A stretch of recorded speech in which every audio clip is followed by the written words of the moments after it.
আসসালামু আলাইকুম। এই যে আমি পাঙ্গাস মাছ আজকে ভুনা করব টমেটো দিয়ে। আমি মাছটা ভালো করে লবণ মেখে ধুয়ে নেব। এই লবণ দিয়ে দিলাম। লবণ দিয়ে কতক্ষণ মাছটাকে মাখিয়ে রাখবো। মাছটাকে আমি ভালো করে ধুয়ে নেব। হলুদ আর লবণ মাখিয়ে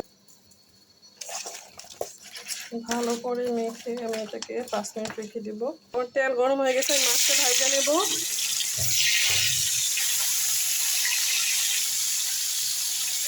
আমি পাঙ্গাস মাছটা পেঁয়াজ এবং টমেটো দিয়ে ভুনা করব, সাথে ধনেপাতা দিয়ে দিব। মাছটাকে উল্টে দিলাম।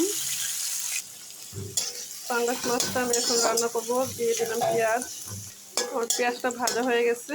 দিয়ে দিব পরিমাণ মতো লবণ, দিয়ে দিলাম হলুদের গুঁড়ো, দিলাম মরিচের গুঁড়ো, সামান্য পানি দিয়ে দিলাম। দিয়ে দেবো কিছুটা টমেটো। টমেটোটা আমি ভালো করে কষিয়ে নেব। আমার মশলাটা কষানো হয়েছে, মাছ দিয়ে দিলাম। মাছটাকে আমি ভালো করে মশলার সঙ্গে কষিয়ে নেব। সামান্য পানি দিয়ে দিব। এই যে আমার মাছটা একদম হয়ে আসছে, আমি একটু ধনেপাতা দিয়ে দিলাম।